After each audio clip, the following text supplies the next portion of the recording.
Viewers, welcome to students platform. आज हम करेंगे बायो 101 बेसिक बायोलॉजी के लेसन नंबर 35 को। तो ये स्टार्ट करते हैं। Transgenic animals. ट्रांसजेनिक एनिमल्स जब किसी जानवर के अंदर जीन इंसर्ट करते हैं और वो खसूसियात अपने अंदर ले आता है उस जीन के रिलेटेड, तो वो एनिमल ट्रांसजेनिक कहलाता है। ट्रांसजेनिक टेक्निक्स जो हैं इनको हम देखते हैं। पहली है embryonic stem cell mediated genes transfer. दूसरी है DNA micro injection. Embryonic stem cell mediated genes transfer, सारी इसकी जो डेफिनेशन है ना, हर चीज़ इसके नाम से ही ज़ाहिर हो रही है। इस तरीके में एम्ब्रियोनिक स्टेम सेल में होमोलोगस जो है ना के ज़रिए, होमोलोगस रिएक्टेंट्स के ज़रिए डिज़ायर डीएनए को इंसर्ट किया जाता है।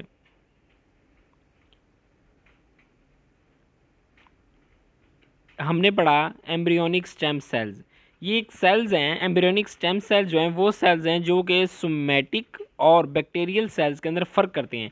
इनका काम है ये somatic cells, embryonic stem cell जो हैं ये बताते हैं कि कौन सा जो है सेल जो बैक्टीरियल हैं, कौन से नुकसानदेह हैं और कौन से नुकसानदेह नहीं हैं।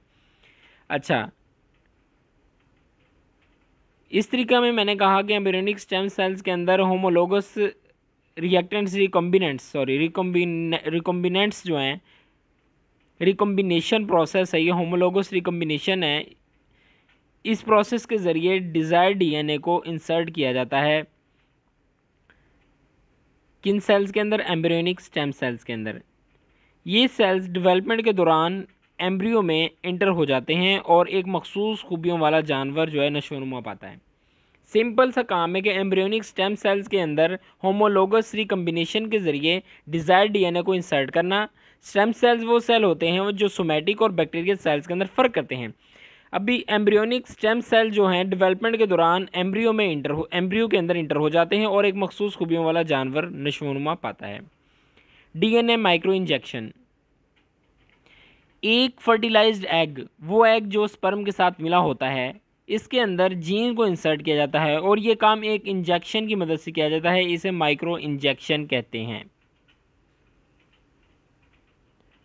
ये सारा इसका, यहाँ से देखते हैं एप्लीकेशंस ऑफ ट्रांसजेनिक एनिमल्स। पहली है जेनेटिक इंजीनियरिंग। जेनेटिक इंजीनियरिंग, जैसा कि हमने पहले पिछले लेसन में भी पढ़ा, जेनेटिक इंजीनियरिंग के अंदर ये ट्रांसजेनिक एनिमल्स इस्तेमाल होते हैं। मतलब कि एनिमल्स की खसूसियात को बदल दिया जाता है टोटली। इसके अंदर प्रोसेस दिखाए गए हैं। पहला स्टेप के अंदर, first step is to choose and isolate the gene that will insert into a genetically modified organism. कौन सी जीन सेलेक्ट की जाए, कौन सी जीन चूज़ की जाए जो कि दूसरे जानदार के अंदर इंसर्ट करनी है। यह ना हो कि हम एक जानदार के अंदर जीन इंसर्ट करें, हमें वो फ़ायदा होने की बजाय उल्टा नुकसान हो जाए, या फिर कोई फ़ायदा ही ना हो उसका। तो इस हिसाब से हमने जीन को सिलेक्ट करना है। Gene to be inserted into the genetically modified organism must be combined with other genetical elements in order for it to work properly। एक जीन जो दूसरे डीएनए के अंदर या दूसरे एनिमल के अंदर इंसर्ट की जा रही है, वो कोई रिएक्ट ना करे, गलत रिएक्शन ना कर जाए, इस तरीके से उसको इंसर्ट करना है।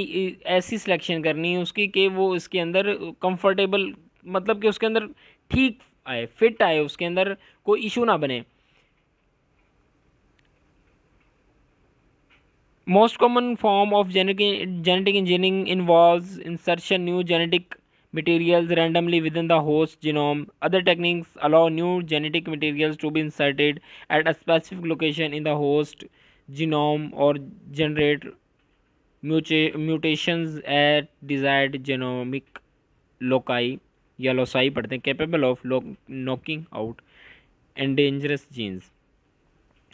कह रहे कि जीन्स जो हैं डेंजरस भी हो सकती हैं। डेंजरस जीन्स होती हैं, मतलब ये कि हम जो एक जीन को दूसरे एनिमल के अंदर, उसके अंदर इंसर्ट करते हैं, उसके डीएनए के अंदर इन जीन को इंसर्ट करते हैं, तो वो जीन जो है अगर कंपेटेबल है तो फिर ही हमें उसको इंसर्ट करना चाहिए। अगर वो कंपेटेबल नहीं है तो ये बहुत से मसले पैदा कर सकती है, उसके लिए ख़तरनाक साबित हो सकती है उस एनिमल के लिए।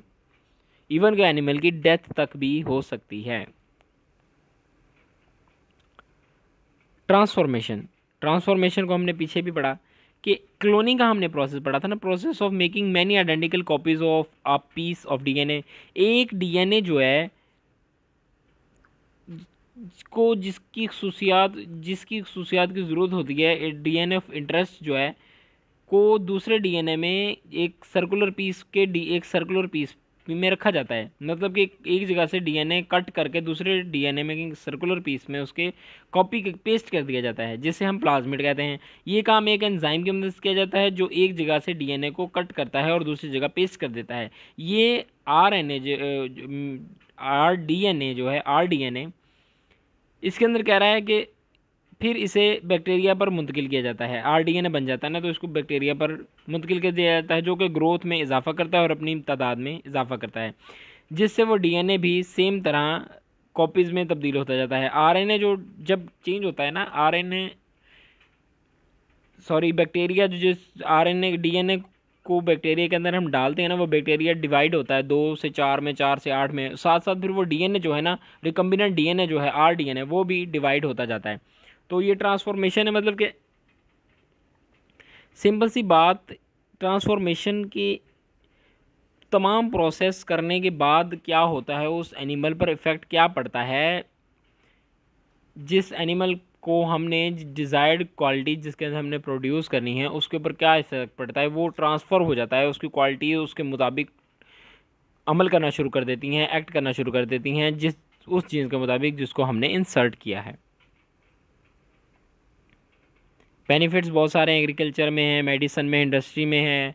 एग्रीकल्चर के अंदर सेलेक्टिव ब्रीडिंग है, क्रॉस किया जाता है दो एनिमल्स का आपस के अंदर, दो मुख्तलिफ एनिमल्स का आपस में क्रॉस किया जाता है। मुख्तलिफ नस्लों के जानदार होते हैं तो उनके अंदर जो बच्चा निकलता है दोनों की खसूसियात उसके अंदर होती हैं। उसके अलावा एग्रीकल्चर के अंदर मुख्तलिफ़ किस्म की फसलें उगाई जाती हैं, बीज इस किस्म के तैयार किए जाते हैं जो कि ज़्यादा फल देते हैं, ज़्यादा पैदावार देते हैं। मेडिसन के अंदर मुख्तलिफ़ किस्म की वैक्सीनेशन तैयार की जा रही हैं इसकी मदद से। और मेडिसन में बहुत से लाइलाज मर्ज़ हैं जिनका इलाज नहीं मिला था, लेकिन बायोटेक्नोलॉजी की मदद से इनका इलाज भी ढूंढ लिया गया। इंडस्ट्री के अंदर इसका बहुत ज़्यादा इस्तेमाल है।